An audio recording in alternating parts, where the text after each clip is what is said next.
let's talk about going from boxing to our elbows and how we can manipulate their defense to expose our elbows, right? So one thing that, a saying that I heard a long time ago was that good fighters will exploit openings, but great fighters will create those openings. So if we can take what our opponent is doing when they're doing the right thing and still expose something within it, then we can have a lot of success, right? So the way we're going to do this is we'll start with our straights, right? We'll start with our longest punches. I like to throw a lot of straights. So off of my jab, I look at what Grace's defense is going to be, and there's a couple of things that she's probably going to do. One of the first things she might do is parry. If she's looking to parry, this right away is showing me that I can run the same elbow around the outside. And the same thing is true with my cross. I throw my cross and she's looking to parry. This shows me right away that I can run this elbow over the top because she's moving her hand away from there, right? So anytime I'm throwing this jab, I see how she's defending, and now I can run the elbow over the top. If I'm working with a partner, we can drill this by having my partner parry this jab and then catch the elbow over the top. Do the same thing on the cross. I throw the cross, my partner parries it, and then I'm going to run the elbow over the top. One more time. Jab, parry, elbow over the top. Cross, parry, elbow over the top. Grace goes, jab, parry, elbow over the top. Cross, parry, elbow over the top. Cool, so we can go from our straights, and if they're parrying, we can work those elbows around the sides of that hand.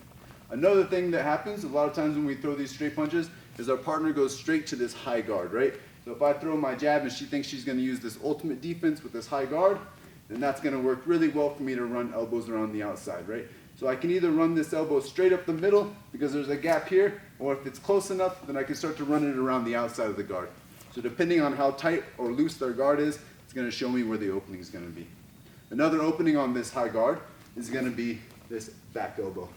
So all of these openings are going to be created when they think that this is the right defense, right? So my partner could throw her jab at me, I cover, and now she can look at what the opening is and drill those elbows, right? Go again, go 3 for 3, running the elbows. Eesh.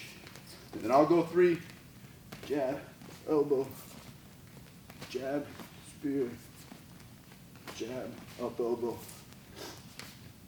Now let's talk about the hooks. If Grace is throwing her hooks at me, we'll stand at a 45 here, she throws her lead hook at me, this makes me open my guard by putting my hand on the side of my head. When I do this, this is leaving the middle wide open. So now she can run that up elbow right up the middle. So when we're throwing our hooks, it's making them open their guard, right? When the guard's opening up, then the middle is wide open. So she throws the hook, I block to the side doing the right thing, and I eat an elbow for it. Same thing on the other side, she throws the rear hook, I block, and now she can send that lead elbow up through. We can go 2 for 2 on this. I throw my hook, run my up elbow, right on her forehead. Hopefully your partner will catch it. Throw the hook, and then I run my up elbow. Throw the hook, run my up elbow. My partner goes, throws the hook, runs the up elbow. Throws the hook, runs the up elbow. So we can go hooks to up elbows, or we can go straights, looking at the opening to find our next elbow.